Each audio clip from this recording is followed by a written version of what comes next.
Sa isang maliit na fast food restaurant sa gitna ng Pasig, nagtatrabaho si Rico, isang 27 taong gulang na waiter.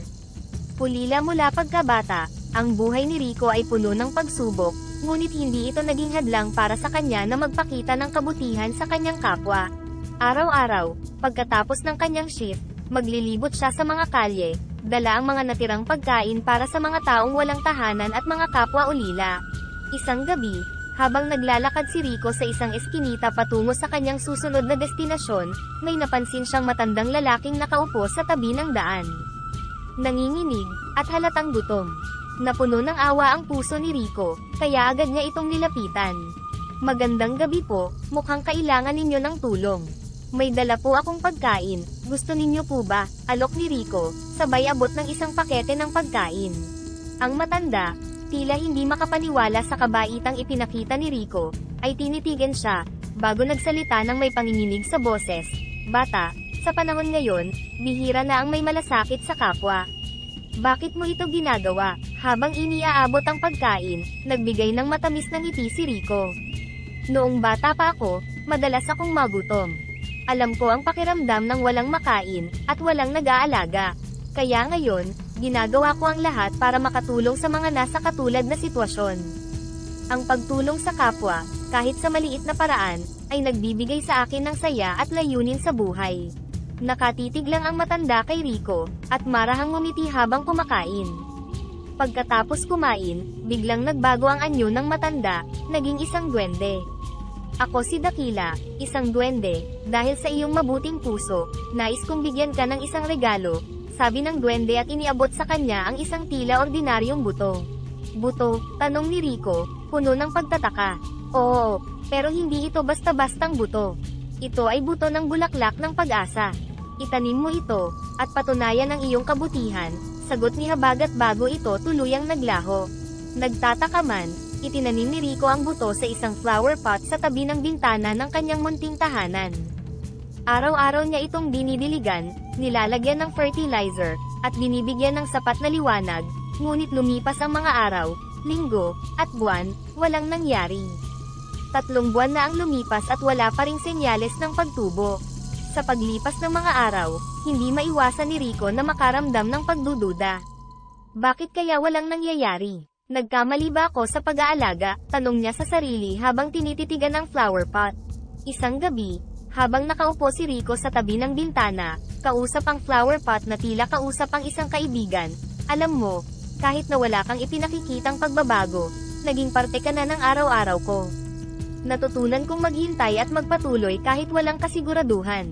Walang alam si Rico na sa pagdaan ng mga araw, ang kanyang pag-aalaga, pagmamahal, at higit sa lahat, ang kanyang pag-asa, ay unti-unting nagbibigay buhay sa butong kanyang itinanim.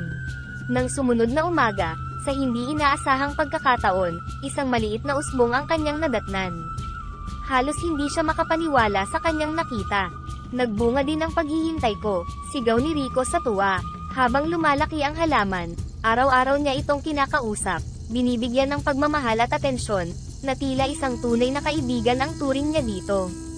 "Ikaw ang patunay na may magandang nangyayari sa mga taong matiyagang naghihintay at hindi nawawalan ng pag-asa," bulong ni Rico sa halaman. Ang paglaki ng halaman ay naging simbolo hindi lamang ng pag-asa kundi pati na rin ng pagtitiyaga at pagmamahal ni Rico. At sa wakas, isang umaga, namukadkad ang mga bulaklak, hindi lamang bilang ordinaryong mga bulaklak kundi bilang mga mamahaling bato at mga diamante na kumikinang sa ilalim ng araw. Ang paghihintay ni Rico ng 3 buwan ay hindi lamang nagdala ng yaman sa kanya kundi pati na rin ng isang malalim na aral sa buhay, ang tunay na halaga ng pag-asa at kabutihan. Sa pagbukas ng mga bulaklak na puno ng mga mamahaling bato at diamante, hindi makapaniwala si Rico sa kanyang nakita. Nang inig ang kanyang mga kamay habang hinahaplos ang mga bato, hindi makapaniwala sa mga mamahaling bato at diamante na sa harapan niya. "Paano nangyari ito?" tanong niya sa sarili, puno ng pagtataka at hindi makahanap ng kasagutan. Sa una, hindi niya alam ang gagawin sa mga mamahaling bato at diamante. Nag-alala siya sa posibleng pagbabago na maaring idulot nito sa kanyang simpleng buhay. "Ano ang gagawin ko dito? Itago ko ba o ibenta?" tanong ni Rico sa sarili, habang nakatitig sa mga kumikinang na bato. Isang gabi, Habang binubulay-bulay ni Rico ang dapat gawin, muling bumisita sa kanya si Dakila, ang duwende na nagbigay sa kanya ng mahiwagang buto. Rico, mukhang naguguluhan ka sa iyong natanggap na biyaya, bungad ni Dakila, nakangiti ngunit may bakas ng pag-aalala. Opo Dakila, hindi ko inaasahan ito. Natatakot akong baka magbago ang lahat dahil dito, tugon ni Rico. Ang iyong takot ay natural lamang, Rico. Ngunit, tandaan mo, ang biyayang ito ay hindi lamang para sa iyo. Ibinigay ito bilang gantimpala sa iyong kabutihan at upang mas lalo kang makatulong sa iba, paliwanag ni Dakila, na may diin sa bawat salita. Pero paano ko ito gagamitin sa tamang paraan? Ayaw kong mawala sa akin ang tunay na layunin ng aking buhay, tanong ni Rico, ang kanyang mga mata ay puno ng paghahanap ng kasagutan. Gamitin mo ang kayamanan para magpatayo ng mga tahanan para sa mga walang bahay at magbigay ng pagkain para sa mga nagugutom. Sa ganitong paraan, mas marami kang matutulungan at mas malayo ang mararating ng iyong kabutihan, suhestyon ni Dakila, na may kumpiyansa sa kanyang boses. Nagdulot ito ng malaking ginhawa kay Rico. Salamat Dakila, ngayon, mas malinaw na sa akin ang dapat kong gawin. Hindi ko hahayaang mawala sa akin ang tunay na yaman, ang magpakabuti at maglingkod sa kapwa. Magtiwala ka sa iyong puso, Rico. Ang kabutihan mo ang siyang tunay na susi sa paggamit ng biyayang ito. At tandaan, palagi kang may gabay, paalala ni Habagat bago tuluyang naglaho sa dilim ng gabi. Habang nakatitig sa nawalang anyo ni Dakila, isang bagong determinasyon ang sumibol sa puso ni Rico. Alam niya na ang kanyang buhay ay hindi na magiging simple tulad ng dati, ngunit ngayon, may mas malinaw siyang layunin. Ang gamitin ang kanyang yaman para sa kabutihan, para sa mga taong nangangailangan, at upang makapagdala ng pagbabago sa mundo. Nakatulog si Rico ng gabing iyon na may ngiti sa kanyang mukha, puno ng pag-asa at determinasyon para sa kinabukasan. Ang mga mamahaling bato at diamante mula sa bulaklak ng pag-asa ay hindi lamang simbolo ng kayamanan, kundi ng mas malalim na misyon sa buhay na kanyang tatanggapin at isasabuhay. Sa paglipas ng mga araw, linggo, at buwan, naranasan ni Rico ang unti-unting pag-unlad ng kanyang buhay. Ang kayamanang natamo mula sa mahiwagang bulaklak ay nagbigay sa kanya ng kakayahang baguhin hindi lamang ang kanyang sariling kapalaran kundi pati na rin ang buhay ng mga taong nasa paligid niya. Ngunit, sa kabila ng lahat ng ito, nanatili ang kanyang mapagpakumbabang puso. Hindi niya inasam ang mga karangyaang madalas nakaakibat ng yaman tulad ng malalaking bahay at mag-agarang sasakyan. Sa halip, nagpagawa lamang siya ng isang simpleng bahay na sapat para sa kanyang mga pangangailangan. Ang pinakamahalaga para kay Rico ay ang makapagbigay tulong sa mga nangangailangan. Sa kanyang pagnanais na magbigay ng direktang tulong, naisipan niyang bilhin ng restaurant kung saan siya dati nagtatrabaho. Ginawa niya itong lugar kung saan libreng makakakain ang mga pulubi at mga taong nakatira sa lansangan. Isang araw, habang nagpaplano para sa grand opening ng restaurant, kinausap niya ang kanyang dating manager, na ngayon ay kanyang kasosyo na sa negosyo. Alam mo Mike, nang nasa posisyon pa lang ako bilang waiter, madalas kong makita ang mga taong ito, gutom at walang makain. Naisip ko, kung magkakaroon ako ng pagkakataon, babaguhin ko ang kalakarang iyon, paliwanag ni Rico, puno ng determinasyon. Rico, hindi ko maipahayag kung gaano ako kahanga sa'yo. Hindi lahat ng tao, sa oras na magkaroon ng yaman, ay mananatiling nakatapak ang paa sa lupa at mag-iisip pa rin para sa kapakanan ng iba, tugon ni Mike, malinaw ang paghanga at suporta sa kanyang mga mata. Para sa akin Mike, hindi naman talaga sa akin ang yamang ito. Isa itong biyaya na dapat kong ibahagi. Ang restaurant na ito, gusto ko itong maging simbolo ng pag-asa. Nasa gitna ng kahirapan, may isang lugar kung saan maaari silang magpahinga at makakain nang hindi iniisip kung saan kukuha ng pangbayad, dagdag pa ni Rico. Sa araw ng grand opening, nagtipon ang mga tao mula sa iba't ibang sulok ng Pasig ang mga pulubi, mga taong walang tahanan, at maging ang mga ordinaryong mamamayan na nagnanais suportahan ang advokasya ni Rico.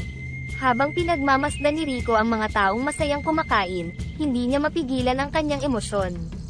Salamat, dahil sa inyo, napatunayan kong tama ang desisyong ginawa ko.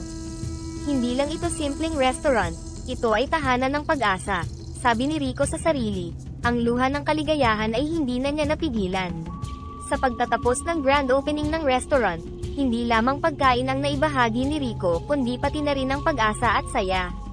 Ang mga pulubi at mga taong nakatira sa lansangan ay lumapit isa-isa kay Rico, upang magpasalamat sa kabutihan na ipinakita niya. Sir Rico, maraming salamat po. Matagal na po akong hindi nakakakain ng ganito kasarap, sabi ng isang matandang lalaking may luha sa kanyang mga mata. Oo nga po Sir Rico. Hindi po namin malilimutan ang araw na ito.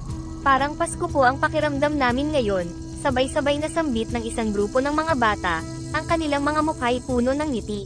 Sa bawat pasasalamat na natanggap, lalo lamang napuno ng kagalakan ang puso ni Rico. Ngumiti siya at sinabi, wala po iyon. Alam ko ang pakiramdam na walang makain at walang masilungan. Dati rin po akong palaboy at nakaranas ng nagutom. Kaya naman, hanggat may kakayahan ako, gusto ko pong ibahagi ang biyayang natanggap ko sa mga taong nangangailangan tulad ninyo. Isang babae, na may kargang maliit na bata, ang lumapit kay Rico at marahang nagsalita, Rico, paano po ninyo nagawang baguhin ang buhay ninyo mula sa pagiging palaboy sa lansangan hanggang sa maging ganito kayo kaasenso? Umupo si Rico, inaya ang babae at ang iba pa na makipagkwentuhan. Hindi po madali. Pero, ang unang hakbang ko po ay ang hindi mawalan ng pag-asa.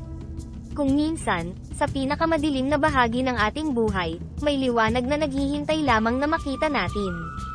Para sa akin, yun ang pagtulong sa iba. Nang magkaroon ako ng pagkakataon, ginamit ko ito hindi lamang para umunlad kundi para rin makatulong sa iba. Isang lalaki, na mukhang ilang araw nang hindi nakakapag-ahit, nagtanong, pero Rico, hindi ba mahirap magtiwala sa mga tao? Lalo na't marami rin ang gustong samantalahin ang kabutihan ng iba. Tumango si Rico, totoo po yun. Pero, natutunan ko rin po na sa pagtulong, hindi naman po palaging kailangan ang malaking bagay. Minsan yung simpleng pagkain, o kahit yung pagpapakita lang na may nagmamalasakit, malaki na po ang nagagawa nun. At sa pagtulong, hindi lang po buhay nila ang nababago, pati rin po buhay ninyo. Habang nagpapatuloy ang gabi, hindi lamang pagkain ang naibahagi ni Rico kundi pati na rin ang inspirasyon. Ang kanyang kwento ay nagbigay ng bagong pag-asa sa marami, na sa kabila ng mga pagsubok, may mga tao pa ring tulad ni Rico na handang mag-abot ng tulong. Nang magpaalam ang mga huling bisita, naiwan si Rico na nakatayo sa pintuan ng kanyang restaurant, pinagmamasdan ang dahan-daang pagliwanag ng kalangitan.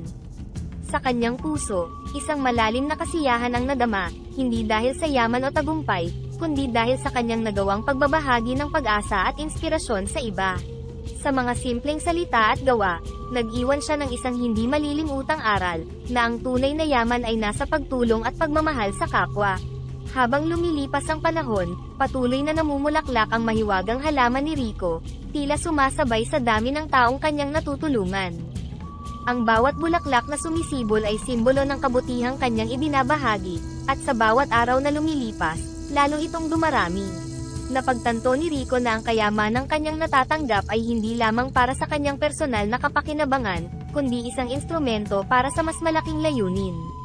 Naisip niyang magpatayo ng isang apartment para sa mga pulubi at mahihirap, isang ligtas na kanlungan kung saan sila maaaring manatili habang unti-unti nilang binabangon ang kanilang mga sarili. Isang araw, habang pinaplano ang proyekto kasama ang isang arkitekto, nagkaroon siya ng pagkakataong makausap si Aling Marta, isang matandang babae na madalas niyang nakikita sa labas ng kanyang restaurant. Rico anak, nabalitaan ko ang iyong plano. Hindi ko maipahayag kung gaano ako nagpapasalamat sa iyong kabutihan, sambit ni Aling Marta, ang kanyang mga matay pumapatak ng luha ng kaligayahan.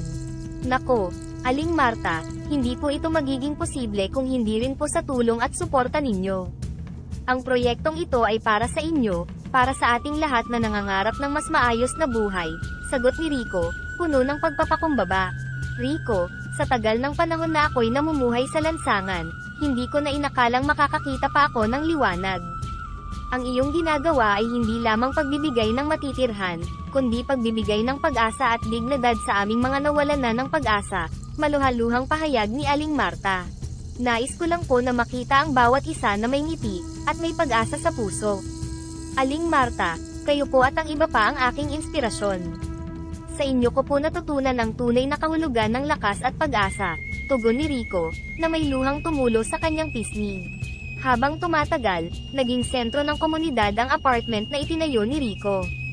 Hindi lamang ito nagsilbing tahanan para sa mga nangangailangan, kundi naging lugar din ito ng pagtutulungan, pag-aaral, at pagbangon ng bawat isa. Maraming tao ang nagpasalamat kay Rico, hindi lamang sa material na tulong na kanilang natanggap kundi sa pagbibigay sa kanila ng pagkakataong baguhin ang kanilang buhay. Isang araw, nagtipon ang komunidad para ipagdiwang ang unang anibersaryo ng apartment. Sa gitna ng selebrasyon, lumapit kay Rico ang isang lalaking dati-rati naninirahan sa lansangan. "Sir Rico, salamat. Dahil sa tulong mo, hindi lang ako nabigyan ng tahanan, kundi ng pagkakataon din na magsimula ulit. Ngayon may trabaho na ako at nakakatulong na rin ako sa iba," sabi ng lalaki. Ang kanyang boses ay puno ng pasasalamat at paghanga. "Nakakataba po ng puso ang inyong mga kwento. Kayo po ang nagpapatunay na sa kabila ng mga pagsubok, may pag-asa. Ang bawat isa sa inyo ay may kakayahan na baguhin ang inyong buhay," masayang sagot ni Rico. Sa gabing iyon, habang pinagmamasdan ni Rico ang mga taong masayang nagdiriwang, napuno ng labis na kagalakan ang kanyang puso. Napatunayan niya na sa pamamagitan ng pagtulong at pagmamahal, maaaring magdulot ng malaking pagbabago hindi lamang sa buhay ng iilang tao kundi sa buong komunidad. Ang kanyang halaman, na patuloy na namumulaklak, ay patuloy rin na nagpapaalala sa kanya na ang kabutihan ay may kakayahang lumikha ng walang katapusang mga bulaklak ng pag-asa.